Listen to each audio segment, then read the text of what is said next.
ಅಶ್ಲೀಲ ವಿಡಿಯೋ ಕೇಸ್ಗೆ ಸಂಬಂಧಪಟ್ಟ ಹಾಗೆ ಈಗ ಪ್ರತಿಭಟನೆಗಳು ಜಾಸ್ತಿ ಆಗ್ತಾ ಇದೆ. ಸಂಸದರಿಂದ ಕರ್ನಾಟಕದ ಮರ್ಯಾದೆ ಹೋಗ್ತಿದೆ ಅಂತ ದಳಪತಿಗಳ ವಿರುದ್ಧ ಕರ್ನಾಟಕ ಮಹಿಳಾ ಘಟಕ ಸಿಡಿದೆದ್ದಿದೆ. ವಿಡಿಯೋವನ್ನ ಖಂಡಿಸಿ ಪ್ರೊಟೆಸ್ಟ್ ಅನ್ನ ಮಾಡ್ತಾ ಇದ್ದಾರೆ. ಬೆಂಗಳೂರಿನ ಡಿಜಿ ಕಚೇರಿಯ ಮುಂದೆ ಬೃಹತ್ ಪ್ರತಿಭಟನೆ. ಕಾಂಗ್ರೆಸ್ನ ಮಹಿಳಾ ಘಟಕದಿಂದ ಪೋಸ್ಟರ್ ಹಿಡಿದು ಪ್ರೊಟೆಸ್ಟ್. ಅವರ ಪ್ರೊಟೆಸ್ಟ್ನಲ್ಲಿ ಒಂದಷ್ಟು ಭಿತ್ತಿ ಪತ್ರಗಳನ್ನ ಅಲ್ಲಿ ಪ್ರದರ್ಶನ ಮಾಡಲಾಗ್ತಾ ಇದೆ. ಬಂಧಿಸಿ, ಅತ್ಯಾಚಾರಿಯನ್ನ ಬಂಧಿಸಿ ಅಂತ ಅವರು ಘೋಷಣೆ ಕೂಗ್ತಿದ್ದಾರೆ. ಬಿಜೆಪಿ ನಾಯಕರಿಗೆ ಗೊತ್ತಿದ್ರೂ ಕೂಡ ಯಾಕೆ ಈ ಮೌನ ಅಂತ ಕಾಂಗ್ರೆಸ್ನ ಮಹಿಳಾ ಘಟಕದ ಕಾರ್ಯಕರ್ತೆಯರು ಈಗ ಆಕ್ರೋಶ ವ್ಯಕ್ತಪಡಿಸ್ತಾ ಇದ್ದಾರೆ. ಡಿಜಿ ಕಚೇರಿಯ ಎದುರು ನೀವೀಗ ನೋಡ್ತಿರೋ ಹಾಗೆ ಸಾಕಷ್ಟು ದೊಡ್ಡ ಸಂಖ್ಯೆಯಲ್ಲೇ ಮಹಿಳೆಯರು ಬಂದಿದ್ದಾರೆ. ಕೂಡಲೇ ಬಂಧಿಸಬೇಕು, ವಿಡಿಯೋ ಸಂಬಂಧಪಟ್ಟ ಹಾಗೆ ಸತ್ಯಾಸತ್ಯತೆ ಹೊರಬರಬೇಕು ಅನ್ನೋದು. ಬೇಟಿ ಬಚಾವೋ ಅಂತ ಹೇಳಿದ್ರೆ ಎಲ್ಲಿ ಆಗ್ತಾ ಇದೆ ಅಂತ. ಮಂಜುಳಾ ಮಣ್ಣಿನ ಆಭರಣ ತಯಾರಿಸಿ ತಿಂಗಳಿಗೆ 80,000 ಗಳಿಸ್ತಿದ್ದಾರೆ. ನೀವು ಕೂಡ ಅವರಿಂದ ಕಲಿಬೇಕಾ? ಅವ್ರ ಜೊತೆ ವಿಡಿಯೋ ಕಾಲ್ನಲ್ಲಿ ಮಾತಾಡಬೇಕಾ? ಈಗಲೇ ಫ್ರೀಡಮ್ ಆ್ಯಪ್ ಡೌನ್ಲೋಡ್ ಮಾಡಿ. ಜೊತೆಗೆ ಅತ್ಯಾಚಾರಿಗಳನ್ನ ರಕ್ಷಣೆ ಮಾಡುವಂತ ಕೆಲಸ ಆಗ್ತಾ ಇದೆ. ಘಟನೆಯ ಬಗ್ಗೆ ಮೋದಿ ಮತ್ತು ಬಿಜೆಪಿ ನಾಯಕರು ತುಟಿಕಂತಿಲ್ಲ, ಯಾರು ಕೂಡ ಒಬ್ರು ಮಾತನಾಡ್ತಾ ಇಲ್ಲ. ಬಿಜೆಪಿ ನಾಯಕರ ವಿರುದ್ಧ ಪುಷ್ಪಾ ಅಮರನಾಥ್ ಆಕ್ರೋಶ ವ್ಯಕ್ತಪಡಿಸಿದ್ದಾರೆ. ಘಟನೆ ಬಗ್ಗೆ ಮೋದಿ ಅವರಾಗ್ಲಿ ಬಿಜೆಪಿಯ ನಾಯಕರು ಮಾತನಾಡಿಲ್ಲ. ಕರ್ನಾಟಕದ ಹೆಣ್ಣು ಮಕ್ಕಳ ಬಗ್ಗೆ ಯಾಕೆ ನಿಮಗೆ ಅಸಡ್ಡೆ ಅಂತ ಪುಷ್ಪಾ ಅಮರನಾಥ್ ಪ್ರಶ್ನೆ ಮಾಡಿದ್ದಾರೆ. ರಾಜ್ಯದ ಹೆಣ್ಣು ಮಕ್ಕಳ ಮಾನ ಮರ್ಯಾದೆ ಹರಾಜಾಗಿ ನೀವು ಸುಮ್ಮನೆ ಹಾಕಿದ್ದೀರಿ ಅಂತ ಕೇಳ್ತಿದ್ದಾರೆ. ಜೊತೆಗೆ ಇವತ್ತು ನೋಡಿ, ಅಲ್ಲಿ ಪ್ರಜ್ವಲ್ ರೇವಣ್ಣ ಅವರು ಒಬ್ಬ ಸಂಸದರಾಗಿ ಕೆಲಸ ಮಾಡ್ತಾ ಇದ್ದವರು. ಅವರು ಇವತ್ತು ಬಿಜೆಪಿ ಮತ್ತು NDA ಅಭ್ಯರ್ಥಿಯಾಗಿ ಬಿಜೆಪಿ ಮತ್ತು JDS ಸಮ್ಮಿಶ್ರಿತ ಏನು ಇವರಿಬ್ಬರು ಸೇರ್ಕೊಂಡು ಆಗಿದ್ದಂಥ ಒಬ್ಬ ಅಭ್ಯರ್ಥಿ. ನಾವು ನೋಡ್ತಾ ಇದ್ದೀವಿ, ಕೇಂದ್ರ ಬಿಜೆಪಿ ಸರ್ಕಾರದ ಒಂದು ಇತಿಹಾಸವನ್ನು ನೋಡಿದಾಗ ಯಾವಾಗಲೂ ಅತ್ಯಾಚಾರಿಗಳ ಪರವಾಗಿ ಅವ್ರನ್ನ ರಕ್ಷಣೆ ಮಾಡ್ತಕ್ಕಂಥ ಕೆಲಸವನ್ನು ಈ ಬಿಜೆಪಿ ಸರ್ಕಾರ ಮಾಡ್ತಾ ಇದೆ. ಜೊತೆಗೆ ಇವತ್ತು ನನಗೆ ಬಹಳ ಕುತೂಹಲ ಮತ್ತು ಒಂದು ರೀತಿ ಒಂದು ಅಸಹ್ಯನೂ ಕೂಡ ಆಗ್ತಾ ಇದೆ. ಯಾವಾಗಲೂ ಕೂಡ ಮಾತನಾಡ್ತಕ್ಕಂತಹ ಅಲ್ಲಿಯ ಮಹಿಳಾ ನಾಯಕಿಯರಿರ್ಬೋದು, ಬಿಜೆಪಿ ಮಹಿಳಾ ನಾಯಕರಿರ್ಬೋದು, ಮೋದಿ ಅವರಾಗಲಿ ಈ ಘಟನೆ ಬಗ್ಗೆ ಇದುವರೆಗೂ ಕೂಡ ಒಂದೇ ಒಂದು ಮಾತನ್ನ ಆಡಿಲ್ಲ. ಯಾಕೆ? ನಮ್ಮ ಕರ್ನಾಟಕದ ಹೆಣ್ಣು ಮಕ್ಕಳ ಒಂದು ವಿಚಾರದಲ್ಲಿ ನಿಮ್ಗೆ ಯಾಕೆ ಈ ರೀತಿಯಾದಂಥ ಅಸಡ್ಡೆ? ಯಾಕೆ ನಮ್ಮ ಹೆಣ್ಣು ಮಕ್ಕಳ ಇವತ್ತು ಮಾನ ಹರಾಜಾಗಿದೆ?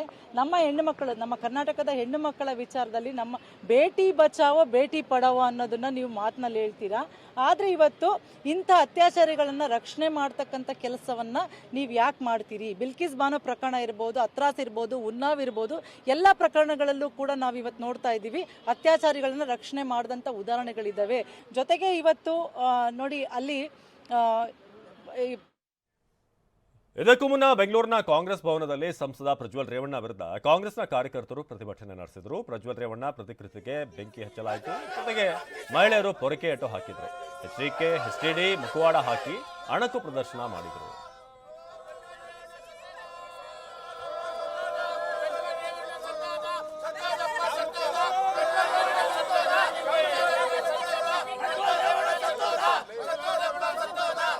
ಒಂದ್ ಕಡೆ ನೋಡ್ತಾ ಇದ್ದೀರಾ ಡಿಜಿ ಕಚೇರಿಯ ಮುಂದೆ ಪ್ರತಿಭಟನೆ, ಇನ್ನೊಂದು ಕಡೆ ಬಾಯಿ ಬಡ್ಕೊಂಡು ಅಲ್ಲಿ ಪ್ರತಿಭಟನೆ ಮಾಡಲಾಗಿದೆ. ಮಹಿಳೆಯರ ಮಾನ ಬೀದಿಯಲ್ಲಿ ಹರಾಜಾಗ್ತಿದೆ.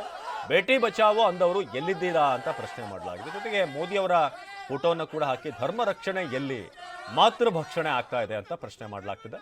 ಇನ್ನೊಂದು ಕಡೆ ಕಾಂಗ್ರೆಸ್ ಭವನ ಬೆಂಗಳೂರಿನ ಕಚೇರಿಯ ಮುಂದೆ ಕೂಡ ಪ್ರತಿಕೃತಿಗೆ ಅಲ್ಲಿ ಬೆಂಕಿ ಹಚ್ಚಿ ಕೂಡಲೇ ಬಂಧಿಸಿ ಅಂತ ಈಗಲ್ಲಿ ಒತ್ತಾಯ ಕೇಳಿಬರ್ತಾ ಇದೆ. ಪ್ರಜ್ವಲ್ ವಿರುದ್ಧ ಈಗ ಕಾಂಗ್ರೆಸ್ ಭವನ ಬೆಂಗಳೂರು ಹಾಗೇನೆ ಡಿಜಿ ಕಚೇರಿಯ ಮುಂಭಾಗದಲ್ಲಿ ಕೂಡಲೇ ಬಂಧಿಸಬೇಕು ಅನ್ನೋ ಒತ್ತಡ ಕೇಳಿಬರ್ತಾ ಇದೆ. ಕಿಡಿಗೇಡಿ ಕುಟುಂಬವನ್ನ ಗಡಿಪಾರು ಮಾಡುವಂತೆ ಘೋಷಣೆ ಕೇಳಿಬರ್ತಾ ಇದೆ. ಬರೀ ಪ್ರಜ್ವಲ್ ಮಾತ್ರ ಅಲ್ಲ, HTD ಕುಟುಂಬದ ವಿರುದ್ಧವೇ ಕಾಂಗ್ರೆಸ್ನ ಕಾರ್ಯಕರ್ತರು ಘೋಷಣೆ ಕೂಗಿದರು.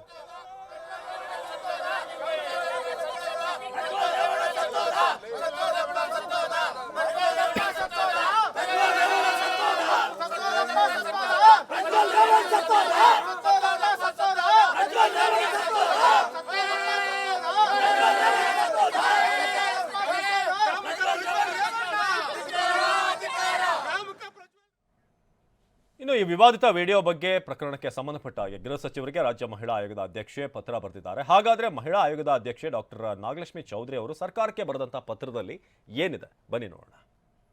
ಗೆ ಡಾಕ್ಟರ್ ಜಿ ಪರಮೇಶ್ವರ್ ರವರು ಮಾನ್ಯ ಗೃಹ ಸಚಿವರು ಕೊಠಡಿ ಸಂಖ್ಯೆ 327 327 ಎ ವಿಧಾನಸೌಧ ಬೆಂಗಳೂರು 560001 ಮಾನ್ಯರೇ ವಿಷಯ ವಿಶೇಷ ತನಿಖಾ ತಂಡವನ್ನ ರಚಿಸುವ ಕುರಿತು ಮೇಲ್ಕಂಡ ವಿಷಯಕ್ಕೆ ಸಂಬಂಧಿಸಿದಂತೆ ಹಾಸನ ಜಿಲ್ಲೆಯಲ್ಲಿ ಹರಿದಾಡ್ತಿರುವ ಪೆನ್ಡ್ರೈವ್ನಲ್ಲಿ ಮಹಿಳೆಯರ ಮೇಲೆ ನಡೆಸಲಾಗ್ತಿರುವ ಲೈಂಗಿಕ ಹಿಂಸೆಯ ಕುರಿತು ಮತ್ತು ಸಾವಿರಾರು ಅಮಾಯಕ ಹೆಣ್ಣು ಮಕ್ಕಳನ್ನ ಲೈಂಗಿಕ ಕ್ರಿಯೆಗೆ ಬಳಸಿಕೊಂಡು ಮೊಬೈಲ್ನಲ್ಲಿ ಖಾಸಗಿ ವಿಡಿಯೋವನ್ನ ಚಿತ್ರೀಕರಿಸಿಕೊಂಡು ಬ್ಲಾಕ್ಮೇಲ್ ಮಾಡ್ತಿರುವುದಾಗಿ ಸಮೂಹ ಮಾಧ್ಯಮಗಳಲ್ಲಿ ಪ್ರಚಾರವಾಗಿರ್ತದೆ. ಅಲ್ಲದೆ ಪ್ರಭಾವಿ ರಾಜಕಾರಣಿಗಳು ಅನೇಕ ಮಹಿಳೆಯರನ್ನ ಲೈಂಗಿಕವಾಗಿ ಬಳಸಿಕೊಳ್ತಿರುವ, ಕೆಲವರ ಮೇಲೆ ಅತ್ಯಾಚಾರ ಸಹ ಮಾಡ್ತಿರುವ ತುಣುಕುಗಳಿರುವ ಪೆನ್ಡ್ರೈವ್ಗಳು ಈಗ ಜನಸಾಮಾನ್ಯರ ಕೈಗೆ ಸಿಕ್ಕಿ ಇಡೀ ಸಮಾಜ ತಲೆ ತಗ್ಗಿಸುವ ಸ್ಥಿತಿ ಏರ್ಪಟ್ಟಿದ್ದು, ಮಹಿಳೆಯರ ಬದುಕು ಹಾಗೂ ಘನತೆಯನ್ನ ನಾಶ ಮಾಡ್ತಿರುವ ಬಗ್ಗೆ ಸಮೂಹ ಮಾಧ್ಯಮಗಳಲ್ಲಿ ಹಾಗೂ ದಿನಪತ್ರಿಕೆಗಳಲ್ಲಿ ಪ್ರಕಟವಾಗ್ತಿದೆ. ಕರ್ನಾಟಕ ರಾಜ್ಯ ಮಹಿಳಾ ಆಯೋಗದಲ್ಲೂ ಸಹ ಈ ವಿಷಯಕ್ಕೆ ಸಂಬಂಧಿಸಿದಂತೆ ಹಲವಾರು ಸಂಘಟನೆಗಳಿಂದ ಸೂಕ್ತ ಕ್ರಮ ಕೈಗೊಳ್ಳುವಂತೆ ಮನವಿಗಳು ಸ್ವೀಕೃತಗೊಂಡಿರುತ್ತದೆ. ಹಾಸನ ಜಿಲ್ಲೆಯಲ್ಲಿ ಪೆನ್ಡ್ರೈವ್ ಸುದ್ದಿಯು ಸಾಮಾಜಿಕ ಜಾಲತಾಣಗಳಲ್ಲಿ ಹಾಗೂ ಹಲವು ಪತ್ರಿಕಾ ಮಾಧ್ಯಮಗಳಲ್ಲಿ ಪ್ರಕಟವಾಗಿದ್ದು, ಹಲವು ಮಹಿಳೆಯರನ್ನ ಬಲವಂತವಾಗಿ ಲೈಂಗಿಕ ಕ್ರಿಯೆಗೆ ಒತ್ತಾಯಪಡಿಸುವ ಮೂಲಕ ಚಿತ್ರೀಕರಿಸಲಾಗಿದೆ ಎನ್ನಲಾಗ್ತಿದ್ದು, ಚಿತ್ರೀಕರಣ ಮಾಡಿದ ವ್ಯಕ್ತಿ ಮತ್ತು ಅದನ್ನ ಸಾರ್ವಜನಿಕಗೊಳಿಸಿದ ವ್ಯಕ್ತಿಯನ್ನ ತನಿಖೆಗೆ ಒಳಪಡಿಸುವ ಮೂಲಕ ಮಹಿಳೆಯರ ಘನತೆ ಹಾಗೂ ಅಸ್ತಿತ್ವಕ್ಕೆ ಹಾನಿ ಉಂಟು ಮಾಡುತ್ತಿರುವವರನ್ನ ಶೀಘ್ರವಾಗಿ ಪತ್ತೆ ಹಚ್ಚಲು ವಿಶೇಷ ತನಿಖಾ ತಂಡವನ್ನ ರಚಿಸಲು ಆದೇಶ ನೀಡಬೇಕು ಮತ್ತು ಆರೋಪಿಗಳ ವಿರುದ್ಧ ಕಠಿಣ ಕಾನೂನಾತ್ಮಕ ಕ್ರಮ ಕೈಗೊಳ್ಳಲು ಪೊಲೀಸ್ ಇಲಾಖೆಗೆ ಆದೇಶ ನೀಡುವಂತೆ ತಮ್ಮನ್ನ ಕೋರ್ತೇನೆ. ಅಧ್ಯಕ್ಷರು, ಕರ್ನಾಟಕ ರಾಜ್ಯ ಮಹಿಳಾ ಆಯೋಗ. ಈ ಬಗ್ಗೆ ಮಹಿಳಾ ಆಯೋಗದ ಅಧ್ಯಕ್ಷೆ ನಾಗಲಕ್ಷ್ಮಿ ಚೌಧರಿ ಅವರು ಟಿವಿ9 ಜೊತೆ ಮಾತನಾಡಿದ್ದಾರೆ. ನಮ್ಮ ಪ್ರತಿನಿಧಿ ವಿನಯ್ ಮಾತನಾಡಿಸಿದ್ದಾರೆ, ಬನ್ನಿ ನೋಡೋಣ. ಮೇಡಮ್, ಫಸ್ಟ್ ನಿಮಗೂ ಕೂಡ ಪೆನ್ ಡ್ರೈವ್ ಸಬ್ಮಿಟ್ ಆಗಿದೆ, ದೂರು ಬಂದಿದೆ ಅಂತ ಹೇಳಿ. ಫಸ್ಟ್ ಆಫ್ ಆಲ್ ನಿಮಗೆ ಆ ಪೆನ್ ಡ್ರೈವ್ ಏನಿದೆ ಅಂತ ನೋಡಿದ್ರಾ? ಅದು ಪೆನ್ ಡ್ರೈವ್ ಹಾಕಿದ್ದು ಕರೆಕ್ಟು ಸಿಸ್ಟಮಲ್ಲಿ, ಬಟ್ ನೋಡಲಿಕ್ಕೆ ಕಷ್ಟ ಆಯಿತು ನನಗೆ. ಬಟ್ ಆದರೆ ಅದ್ರ ಬಗ್ಗೆ ಎಲ್ಲ ಮಾಹಿತಿ ತಿಳ್ಕೊಂಡಾಗ ಭಾಳಷ್ಟು ಹೆಣ್ಮಕ್ಳ ಒಂದು ವಿಡಿಯೋಗಳಿದ್ದಾವೆ. ಲೈಂಗಿಕ ಚಿತ್ರೀಕರಣ ಮಾಡಿರೋದು ನಿಜ. ಮಾಡಿರೋ ವ್ಯಕ್ತಿನೇ ಮೊಬೈಲ್ನ ಕೈಯಲ್ಲಿ ಇಟ್ಕೊಂಡು ಮಾಡಿರೋದು ಸತ್ಯ. ದೇಶದ ಬಿಗ್ಗೆಸ್ಟ್ ಸ್ಕ್ಯಾಂಡಲ್ ಥರ ಕಾಣಿಸ್ಕೊಳ್ತಾ ಇದೆ. ನನ್ನ ಪ್ರಕಾರ ಇದು ದೇಶದ್ದು ಅಲ್ಲ, ಇಡೀ ಪ್ರಪಂಚದಲ್ಲೇ ಈ ಥರ ಒಂದು ಕೃತ್ಯ ಇದು ಮೊದಲನೇ ಬಾರಿಗೆ ಆಗಿರೋದು. ಯಾಕೆಂದರೆ ಇದರಲ್ಲಿ ಸಾವಿರಾರು ಹೆಣ್ಣುಮಕ್ಕಳು ಒಬ್ಬನೇ ಕೈಯಲ್ಲಿ ಸಿಕ್ಕಾಕ್ಕೊಂಡು ಹೆದರಿಸಿ ನಂಬಿಸಿ ಎಲ್ಲ ಮಾಡಿರೋದು ಇದು ಭಾಳ ದೊಡ್ಡದು. ಆಮೇಲೆ ಅದು ನಮ್ಮಣ್ಣಲ್ಲಿ ನಡೆದಿದೆ ಅನ್ನೋದು ಭಾಳ ನಾಗರಿಕ ಸಮಾಜಕ್ಕೆ ಒಂದು ಅವಮಾನ, ದುರಂತ ಸಹ. ಇದು ಎಲ್ರಿಗೂ ಅರ್ಥ ಆಗುತ್ತೆ.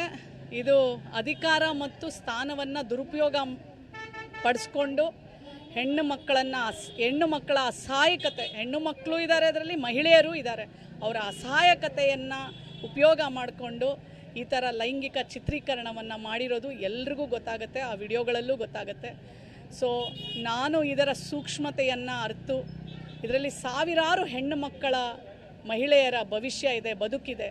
ಸೊ ಹಾಗಾಗಿ ಈ ಕೃತ್ಯ ಇನ್ನೊಂದು ಬಾರಿ ಎಲ್ಲೂ ಸಹ ನಡಿಬಾರ್ದು ಅಂತ ಹೇಳಿ ನಾನು ಎರಡು ದಿನಗಳ ಮುಂಚೆ ಅದನ್ನು ನಾನು ಮುಖ್ಯಮಂತ್ರಿಯವರಿಗೆ ಮನವಿ ಮಾಡಿದ್ದೆ. ವಿಶೇಷ ತಂಡ ರಚನೆ ಮಾಡಿ ಇದು ತನಿಖೆ ಮಾಡಬೇಕು ಅಂತ ಹೇಳಿ ಗೃಹ ಮಂತ್ರಿಗಳಿಗೂ ಸಹ ನಾನು ಮನವಿ ಸಲ್ಲಿಸಿದ್ದೆ. ಮತ್ತು SP ಹಾಸನ್ ಅವ್ರಿಗೆ ನಾನೇ ಖುದ್ದು ಫೋನ್ ಮಾಡಿ ಹೇಳಿದೆ, ನೀವು ಸುಮೋಟೋ ದಾಖಲು ಮಾಡ್ಕೊಳ್ಳಿ, ನಿಮಗೆಲ್ಲ ಹಕ್ಕಿದೆ, ಇದು ಭಾಳ ಒಂದು ದೊಡ್ಡ ವಿಷಯ, ನೀವು ಮಾಡ್ಕೋಬೋದು, ನೀವು ರಿಜಿಸ್ಟರ್ ಮಾಡಿಕೊಂಡು ನೀವು ತನಿಖೆ ಪ್ರಾರಂಭ ಮಾಡಿ ನೀವು ಅಂತ ಹೇಳಿದೆ. ಬಟ್ ಅನ್ಎಕ್ಸ್ಪೆಕ್ಟೆಡ್ಲಿ ಅವ್ರು ಮಾಡಲಿಲ್ಲ. ನಿನ್ನೆ ಸಂತ್ರಸ್ತೆ ಒಬ್ಬರು ನನಗೆ ದೂರನ್ನು ಕೊಟ್ಟ ಮೇಲೆ ನಾನು ಅದನ್ನು ಹಾಸನ್ SP ಅವ್ರಿಗೆ ಇಮಿಡಿಯೇಟ್ಲಿ ಫಾರ್ವರ್ಡ್ ಮಾಡಿದೆ, ಮತ್ತು ಡೈರೆಕ್ಟರ್ ಜನರಲ್ ಆಫ್ ಪೊಲೀಸ್ ಅವ್ರಿಗೂ ಮಾಡಿದ ಮೇಲೆ ಈಗ ಆ ಹೆಣ್ಣಿನ ಸಂತ್ರಸ್ತೆಯ ಒಂದು ಸ್ಟೇಟ್ಮೆಂಟ್ಸ್ ಎಲ್ಲ ರೆಕಾರ್ಡ್ ಆಗ್ತಾ ಇದೆ, FIR ಚಾರ್ಜ್ ಆಗುತ್ತೆ. ಮುಖ್ಯಮಂತ್ರಿಗಳು ಇದರ ಸೂಕ್ಷ್ಮತೆಯನ್ನು ಅರಿತು 2 ದಿನಗಳಲ್ಲೇ ಇದಕ್ಕೆ ಸ್ಪಂದಿಸಿ SIT ರಚನೆಗೆ ಮನವಿ ಮಾಡಿಕೊಟ್ಟಿರೋದು ಮಹಿಳಾ ಆಯೋಗದ ಅಧ್ಯಕ್ಷೆಯಾಗಿ ನನಗೆ ತುಂಬ ತೃಪ್ತಿ ತಂದಿದೆ. ಇದಕ್ಕೆ ನ್ಯಾಯ ಸಿಗಬೇಕು. ನಾನು ಖುದ್ದಾಗಿ ಭೇಟಿ ಆಗಲಿಲ್ಲ, ಆದರೆ ಸಂತ್ರಸ್ತೆಯ ಒಂದು ಕಂಪ್ಲೇಂಟ್ ದೂರು ನನಗೆ ವಾಟ್ಸಪ್ ಮುಖಾಂತರ ಬಂದಿದೆ. ದೂರಲ್ಲಿ ಖಂಡಿತ ಮೆನ್ಷನ್ ಮಾಡಿದ್ದಾರೆ, ಜೀವ ಬೆದರಿಕೆ ಇದೆ, ತುಂಬ ಅಂದರೆ ಹೆದರಿಸ್ಕೊಂಡೇ ಅವರು ದೌರ್ಜನ್ಯವನ್ನು ಮಾಡಿರೋದು ಅವರು ಕಂಪ್ಲೇಂಟ್ ಮಾಡಿದ್ದಾರೆ. ಈ ಚಿತ್ರೀಕರಣ ಮಾಡಿದವರು ಮತ್ತು ಇದನ್ನು ವಿತರಿಸಿದವರು ಇಬ್ಬರಿಗೂ ಶಿಕ್ಷೆ ಆಗಬೇಕು. ಸೊ ಹಾಗಾಗಿ ಮುಖ್ಯಮಂತ್ರಿಗಳು ಇದಕ್ಕೆ SIT ತಂಡ ರಚಿಸಿದ್ರಂದರೆ ಇದಕ್ಕೆಲ್ಲದಕ್ಕೂ ಉತ್ತರ ಸಿಕ್ತು ಅಂತಲೇ ಅರ್ಥ. ಖಂಡಿತ ನ್ಯಾಯ ಸಿಗುತ್ತೆ ಅಂತ ನಾನು ನಂಬಿದ್ದೀನಿ. ಮತ್ತು ಯಾಕಂದರೆ ಇದು ಸಾವಿರಾರು ಹೆಣ್ಣು ಮಕ್ಕಳ ಭವಿಷ್ಯ ಮತ್ತು ಬದುಕು ಅಡಗಿರೋದ್ರಿಂದ ಅಸಹಾಯಕತೆ ಹೆಣ್ಣು ಮಕ್ಕಳ ಒಂದು ಧ್ವನಿಯಾಗಿ ಖಂಡಿತ ಇದು ನ್ಯಾಯ ಸಿಗತ್ತೆ. ನೊಂದ ಸಂತ್ರಸ್ತೆಯಿಂದ ಮೊದಲ ದೂರು ದಾಖಲು. ಈ ವಿಡಿಯೋ ವಿಚಾರಕ್ಕೆ ಸಂಬಂಧಪಟ್ಟ ಹಾಗೆ ನೊಂದ ಸಂತ್ರಸ್ತೆಯಿಂದ ಮೊದಲ ದೂರು ದಾಖಲು. ಮಹಿಳಾ ಆಯೋಗದ ಅಧ್ಯಕ್ಷೆ ನಾಗಲಕ್ಷ್ಮಿ ಚೌಧರಿ ಹೇಳಿಕೆ ಕೊಟ್ಟಿದ್ದಾರೆ. ಆಯೋಗಕ್ಕೆ ದೂರು ನೀಡಿದಂತ ಸಂತ್ರಸ್ತೆಗೆ ಜೀವ ಬೆದರಿಕೆ ಇದೆ ಎಂದು ಆಯೋಗಕ್ಕೆ ಸಂತ್ರಸ್ತೆ ಹೇಳಿದ್ದಾಳೆ. ಹೀಗಾಗಿ ಸಂತ್ರಸ್ತೆಗೆ ಹಾಸನ SP ಭದ್ರತೆಯನ್ನು ನೀಡಿದ್ದಾರೆ. ಇದು ಮಹಿಳಾ ಆಯೋಗದ ಅಧ್ಯಕ್ಷೆ ನಾಗಲಕ್ಷ್ಮಿ ಚೌಧರಿ ಅವರು ಕೊಟ್ಟಿರುವಂತಹ ಹೇಳಿಕೆ. ನಾನು ಖುದ್ದಾಗಿ ಭೇಟಿ ಆಗಲಿಲ್ಲ, ಆದರೆ ಸಂತ್ರಸ್ತೆಯ ಒಂದು ಕಂಪ್ಲೇಂಟ್ ದೂರು ನನಗೆ ವಾಟ್ಸಪ್ ಮುಖಾಂತರ ಬಂದಿದೆ. ದೂರಲ್ಲಿ ಖಂಡಿತ ಮೆನ್ಷನ್ ಮಾಡಿದ್ದಾರೆ, ಜೀವ ಬೆದರಿಕೆ ಇದೆ, ತುಂಬ ಅಂದರೆ ಹೆದರಿಸ್ಕೊಂಡೇ ಅವರು ದೌರ್ಜನ್ಯವನ್ನು ಮಾಡಿರೋದು ಅವರು ಕಂಪ್ಲೇಂಟ್ ಮಾಡಿದ್ದಾರೆ. ನಾನು ಖುದ್ದಾಗಿ ಭೇಟಿ.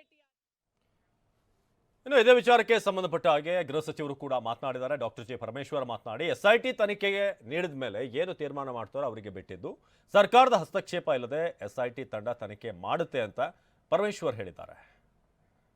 ಮಹಿಳಾ ಆಯೋಗದವರು ಪತ್ರ ಬರೆದಿದ್ದಾರೆ ಸರ್ಕಾರಕ್ಕೆ.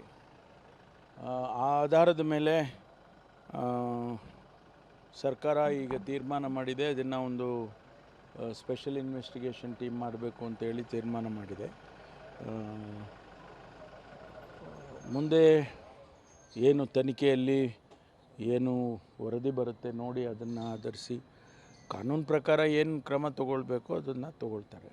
ಆಯೋಗದವರಿಗೆ ಆ ಮಹಿಳೆಯರು ಕಂಪ್ಲೇಂಟ್ಗಳು ಕೊಟ್ಟಿದ್ದಾಗಿದೆ. ಆ ಆಧಾರದ ಮೇಲೆ ಆಯೋಗದವರು ಪತ್ರ ಬರೆದಿದ್ದಾರೆ ಸರ್ಕಾರಕ್ಕೆ. ನೋಟಿಸ್ ಏನಾದ್ರು ಕೊಡ್ತೀರಾ? ಗೊತ್ತಿಲ್ಲ, ಪ್ರೊಸೀಜರು ಲೀಗಲ್ ಪ್ರೊಸೀಜರ್ಸ್ ಏನು ಮಾಡ್ತಾರೆ ಅದನ್ನು ಮಾಡ್ತಾರೆ. ಈ ಮಧ್ಯದಲ್ಲಿ ಅವರು ದೇಶ ಬಿಟ್ಟು ಹೋಗಿದ್ದಾರೆ ಅಂತೇಳಿ ಸುದ್ದಿ ಬಂದಿದೆ. ಆಗ ಅದು ಏನು ಮುಂದಕ್ಕೆ ಯಾವ ರೀತಿ ಕಾನೂನು ಪ್ರಕಾರ ಏನು ಕ್ರಮ ತಗೊಳ್ಬೇಕು ಅದನ್ನು SIT ಅವರು ತಗೊಳ್ತಾರೆ. ಒಂದು ಸಾರಿ SIT ನಾವು ಇದನ್ನು ವಹಿಸ್ಕೊಟ್ಟ ಮೇಲೆ SIT ಅವರು ಏನು ತೀರ್ಮಾನ ಮಾಡ್ತಾರೆ ಅದು ಅವರಿಗೆ ಬಿಟ್ಟಿದ್ದು, ನಾವು ಅದಕ್ಕೆ ಇಂಟರ್ಫಿಯರ್ ಆಗಬೇಕು. ಇನ್ನು ಅಶ್ಲೀಲ ವಿಡಿಯೋ ಪ್ರಕರಣ ಸಂಬಂಧಪಟ್ಟ ಹಾಗೆ ಸರ್ಕಾರಕ್ಕೆ ಮಹಿಳಾ ಆಯೋಗ ದೂರು ನೀಡಿ ಕ್ರಮಕ್ಕೆ ಮನವಿ ಮಾಡಿದೆ. ದೂರಿನ ಬಳಿಕ ರಾಜ್ಯ ಸರ್ಕಾರದಿಂದ SIT ಕೂಡ ರಚನೆ ಆಗಿದೆ. SIT ರಚನೆ ಮಾಡಿ ತನಿಖೆಗೆ ಸರ್ಕಾರ ನಿರ್ಧಾರ ಮಾಡಿದೆ. ಇನ್ನು SITಯ ಮುಖ್ಯಸ್ಥರಾಗಿ ADGP BK ಸಿಂಗ್ ಅವ್ರನ್ನ ಆಯ್ಕೆ ಮಾಡಲಾಗಿದೆ. ಇದೇ ಪತ್ರ ಮಹಿಳಾ ಆಯೋಗದಿಂದ ಸರ್ಕಾರಕ್ಕೆ ಬಂದಂಥ ಪತ್ರ ವಿಶೇಷ ತನಿಖಾ ತಂಡವನ್ನು ರಚಿಸೋದಕ್ಕೆ ಆದೇಶವನ್ನು ಕೊಡಬೇಕು ಅಂತ, ಜೊತೆಗೆ ಕಠಿಣ ಕಾನೂನಾತ್ಮಕ ಕ್ರಮ ತೆಗೆದುಕೊಳ್ಬೇಕು ಅಂತ ಮನವಿ ಬಂದಿತ್ತು. ಈಗ SIT ಕೂಡ ರಚನೆ ಆಗಿದೆ. ಪ್ರಜ್ವಲ್ ಅವರ ಮೇಲೆ ಬಂದಿರುವಂಥ ಆರೋಪಕ್ಕೆ ಸಂಬಂಧಪಟ್ಟ ಹಾಗೆ ಈಗ ತನಿಖೆ ಆಗುತ್ತೆ. ಆ ಒಂದು ತನಿಖೆಯ ನೇತೃತ್ವ BK ಸಿಂಗ್ ಅವರಿಗೆ ನೀಡಲಾಗಿದೆ. ಗೌರಿ ಲಂಕೇಶ್ ಕೇಸ್ನಲ್ಲಿ ಆ ಇನ್ವೆಸ್ಟಿಗೇಷನಲ್ಲಿ ಪ್ರಮುಖವಾದಂಥ ಪಾತ್ರವನ್ನು ವಹಿಸಿದರು BK ಸಿಂಗ್. ಸೊ ಅವರಿಗೆ ಈ ಒಂದು ಪ್ರಕರಣದ ಈ ಒಂದು ಆರೋಪ ಏನು ಕೇಳಿ ಬಂದಿದೆ ಅಥವಾ ವಿಡಿಯೋ ಸಾಕ್ಷ್ಯಗಳು ಈಗ ಏನು ಲಭ್ಯ ಆಗಿದೆ, ಸೊ ಇದಕ್ಕೆ ಸಂಬಂಧಪಟ್ಟ ಹಾಗೆ ಕೂಲಂಕುಷವಾದಂಥ ಇನ್ವೆಸ್ಟಿಗೇಷನ್ ನಡೆಯೋದಕ್ಕೆ ಈಗ SITಯನ್ನು ರಚನೆ ಮಾಡಲಾಗಿದೆ. ಅವರು ವಶಕ್ಕೆ ಪಡೀತಾರಾ ಏನು ಅನ್ನೋದು ಅವರಿಗೆ ಬಿಟ್ಟದ್ದು. ಅವರಿಗೆ ಕಂಪ್ಲೀಟ್ ಆಗಿ ಫ್ರೀ ಹ್ಯಾಂಡ್ ಕೊಟ್ಟಿದ್ದೀವಿ ಅಂತ ಪರಮೇಶ್ವರ್ ಅವರು ಹೇಳಿದ್ದಾರೆ.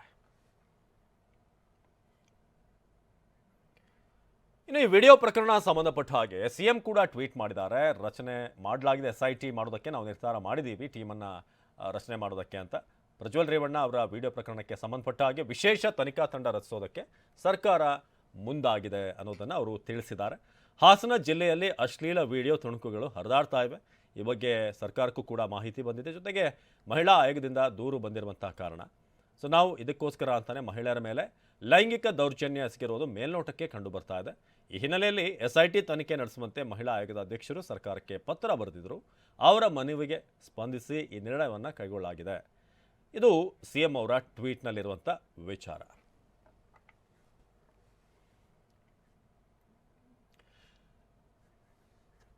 ಇನ್ನು ಇದೇ ಕೇಸ್ ಸಂಬಂಧ DCM DK ಶಿವಕುಮಾರ್ ಮಾತನಾಡಿ ಪ್ರಜ್ವಲ್ ರೇವಣ್ಣ ಎಸ್ಕೇಪ್ ಆಗಿದ್ದಾರೆ, ಇದು ಅಕ್ಷಮ್ಯ ಅಪರಾಧ ಅಂತ ಹೇಳಿದರು. ಜೊತೆಗೆ ನಾಚಿಕೆಗೇಡಿನ ಸಂಗತಿ ಅಂತ ಹೇಳಿದ್ದಾರೆ. ಅದಕ್ಕೆ ನಮ್ಮ ಮಹಿಳಾ ಆಯೋಗ ಅವರೆಲ್ಲ ಸೇರಿ ಕಂಪ್ಲೇಂಟು ಫೈಲ್ ಮಾಡಿದ್ದಾರೆ. ಅದನ್ನು ಸರ್ಕಾರ ಚೀಫ್ ಮಿನಿಸ್ಟ್ರೇ ಪರ್ಸನಲ್ಲಾಗಿ ಹೋಮ್ ಮಿನಿಸ್ಟ್ರು ಹ್ಯಾಂಡಲ್ ಮಾಡ್ತಾ ಇದ್ದಾರೆ. ಬಟ್ ಇದು ಕಾನೂನಂತೂ ಅವ್ರು ಕ್ರಮ ಕೈಗೊಳ್ತಾರೆ. ನನಗೆ ಮಾಧ್ಯಮದಲ್ಲಿ ನಾನು ನೋಡಿದೆ, ಅವರು ಎಸ್ಕೇಪ್ ಆಗಿಬಿಟ್ಟಿದ್ದಾರೆ. ಇದು ಭಾಳ ಅಕ್ಷತ ಅಪರಾಧ. This is the entire country. It is a very shame of the country. Is a member of the parliament. Is in the house of the lower house which various leaders represented, and a former prime minister's grandson is, who represented the place of the former prime minister. I don't know what the BJP and the BJP leaders is going to react on this. ಇನ್ನು ಪ್ರಧಾನಿ ಮೋದಿಗೆ ಸಚಿವ ಪ್ರಿಯಾಂಕ್ ಖರ್ಗೆ ಪ್ರಶ್ನೆ ಮಾಡಿದ್ದಾರೆ. Prajwal Revanna case ಸಂಬಂಧಪಟ್ಟ ಹಾಗೆ ಪ್ರಶ್ನೆ ಮಾಡಿದ್ದಾರೆ. ನೂರಾರು ಮಹಿಳೆಯರಿಗೆ ದೌರ್ಜನ್ಯ ಗೊತ್ತಿದ್ರೂ ಕೂಡ, ದೌರ್ಜನ್ಯ ಆಗ್ತಿದೆ ಅಂತ ಗೊತ್ತಿದ್ರೂ ಕೂಡ, ಪ್ರೀತಿಯ ನರೇಂದ್ರ ಮೋದಿ ಅವರೇ, ಮತ್ತೊಮ್ಮೆ ನಿಮಗೆ ಕರ್ನಾಟಕಕ್ಕೆ ಸ್ವಾಗತ. ನೀವು ರಾಜ್ಯದಲ್ಲೇ ಇದ್ದೀರಾ. ಮಂಗಲಸೂತ್ರ, ಮುಸ್ಲಿಂ ಮೀಸಲಾತಿ ಹಾಗೂ ಪ್ರಣಾಳಿಕೆ ಕುರಿತಂತೆ ಸುಳ್ಳುಗಳನ್ನು ಬಿತ್ತುವ ಬದಲು ಕನ್ನಡಿಗರಿಗೆ ದಯವಿಟ್ಟು ಸತ್ಯಾಂಶವನ್ನು ಹೇಳಿ. ನೂರಾರು ಮಹಿಳೆಯರಿಗೆ ದೌರ್ಜನ್ಯ ಎಸಗಿರುವ ಕುರಿತು ಗೊತ್ತಿದ್ರೂ ಕೂಡ JDS ಅಭ್ಯರ್ಥಿಗೆ ಹಾಸನ ಲೋಕಸಭೆಯ ಟಿಕೆಟ್ ಅನ್ನು ಯಾಕೆ ಕೊಟ್ರಿ? ಕರ್ನಾಟಕ ಬಿಜೆಪಿ ಹಾಗೂ ಭಾರತದ ಉಳಿದ ನಾಯಕರು ಯಾವಾಗ ಬೀದಿಗಿಳಿದು ಹೋರಾಟ ಮಾಡಿ ನೊಂದವರಿಗೆ ನ್ಯಾಯ ಕೊಡಿಸ್ತೀರಿ? JP ನಡ್ಡಾ ಯಾವಾಗ ನೊಂದವರ ಮನೆಗಳಿಗೆ ಭೇಟಿ ಕೊಡ್ತಾರೆ ಅಂತ ಪ್ರಿಯಾಂಕ್ ಖರ್ಗೆ ಮೋದಿಗೆ ಪ್ರಶ್ನೆಗಳ ಸುರಿಮಳೆಗೆ ಎದ್ದಿದ್ದಾರೆ.